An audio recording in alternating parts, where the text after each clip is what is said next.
Day 113, Royal Kingdom, 1 Samuel 21-22, Psalm 51. Let's begin. 1 Samuel 21-22.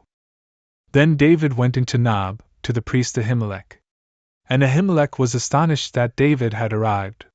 And he said to him, Why are you alone, and no one is with you? And David said to the priest Ahimelech, The king has instructed to me a word. And he said, Let no one know the matter about which you have been sent by me, and what type of instructions I have given to you. For I have also summoned servants to one and another place. Now therefore, if you have anything at hand, even 5 loaves of bread, or whatever you may find, give it to me. And the priest, responding to David, said to him, I have no common bread at hand, but only holy bread. Are the young men clean, especially from women? And David responded to the priest, and said to him, Indeed, as concerns being with women, we have abstained since yesterday and the day before, when we departed, and so the vessels of the young men have been holy. And although this journey has been defiled, it will also be sanctified today as concerns the vessels. Therefore, the priest gave to him sanctified bread. For there was no bread there, but only the bread of the presence, which had been taken away from before the face of the Lord, so that fresh loaves might be set up. Now a certain man among the servants of Saul was there on that day, inside the tabernacle of the Lord. And his name was Doeg, an Edomite, the most powerful among the shepherds of Saul. Then David said to Ahimelech, Do you have, here at hand, a spear or a sword? For I did not take my own sword, or my own weapons with me. For the word of the king was urgent. And the priest said, Behold, here is the sword of Goliath, the Philistine, whom you struck down in the valley of Terebinth. It is wrapped up in a cloak behind the ephod. If you wish to take this, take it. For there is nothing else here except this. And David said, There is nothing else like this, so give it to me. And so David rose up, and he fled on that day from the face of Saul. And he went to Achish, the king of Gath.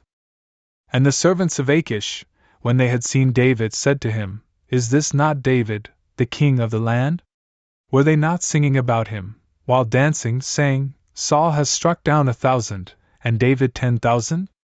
Then David took these words to his heart, and he became exceedingly afraid before the face of Achish, the king of Gath. And he altered his mouth before them, and he slipped down between their hands.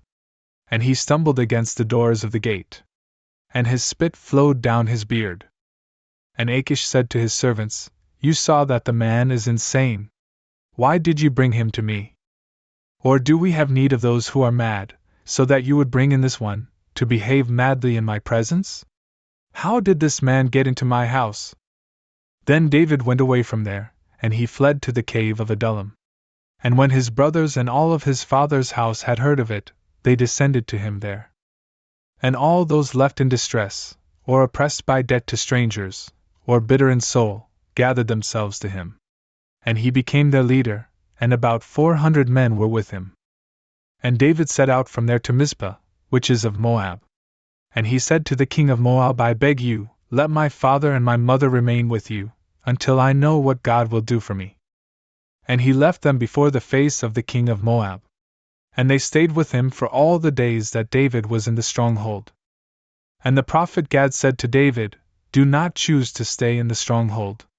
Set out and go into the land of Judah. And so David set out, and he went into the forest of Hereth. And Saul heard that David, and the men who were with him, had been seen.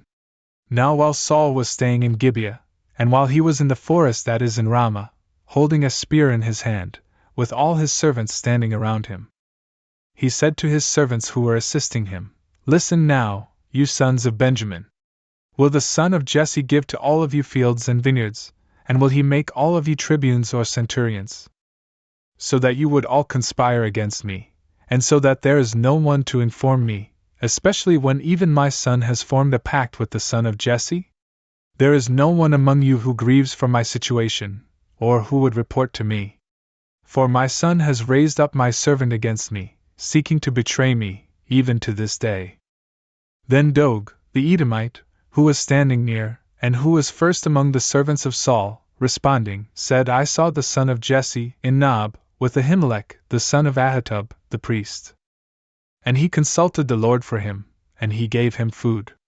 Moreover, he gave him the sword of Goliath, the Philistine. Then the king sent to summon Ahimelech, the priest, the son of Ahitub, and all of his father's house, the priests who were in Nob, and they all came before the king. And Saul said to Ahimelech, Listen, son of Ahitub. He responded, Here I am, Lord. And Saul said to him, Why have you conspired against me, you and the son of Jesse? For you gave him bread and a sword, and you consulted the Lord for him, so that he might rise up against me, continuing as a traitor even to this day. And responding to the king, Ahimelech said, But who among all your servants is as faithful as David? And he is the son-in-law of the king, and he goes forth at your order, and he is a glory within your house. Did I begin to consult the Lord for him today? May this be far from me. Let not the king suspect this kind of thing against his servant, nor against anyone in all my father's house. For your servant did not know anything about this matter, either small or great. And the king said, You shall die a death, Ahimelech, you and all your father's house. And the king said to the emissaries who were standing around him, You shall turn, and put to death the priests of the Lord. For their hand is with David. They knew that he had fled, and they did not reveal it to me. But the servants of the king were not willing to extend their hands against the priests of the Lord.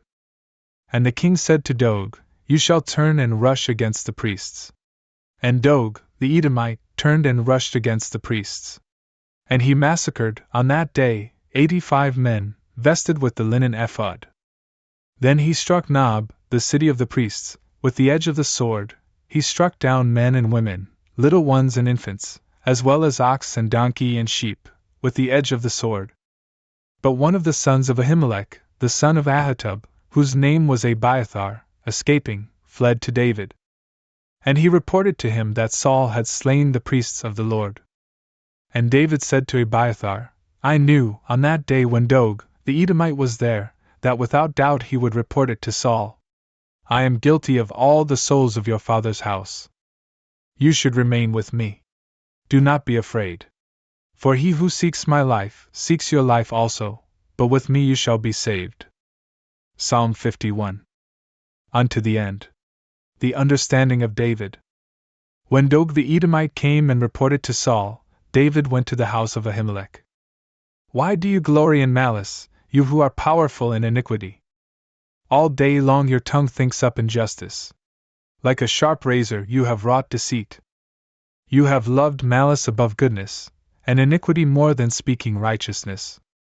You have loved all precipitous words, you deceitful tongue. Because of this, God will destroy you in the end. He will pull you up, and he will remove you from your tabernacle and your root from the land of the living. The just will see and be afraid, and they will laugh over him, and say, Behold the man who did not set God as his helper. But he hoped in the multitude of his riches, and so he prevailed in his emptiness. But I, like a fruitful olive tree in the house of God, have hoped in the mercy of God unto eternity, and forever and ever. I will confess to you forever, because you have accomplished it. And I will wait on your name, for it is good in the sight of your saints.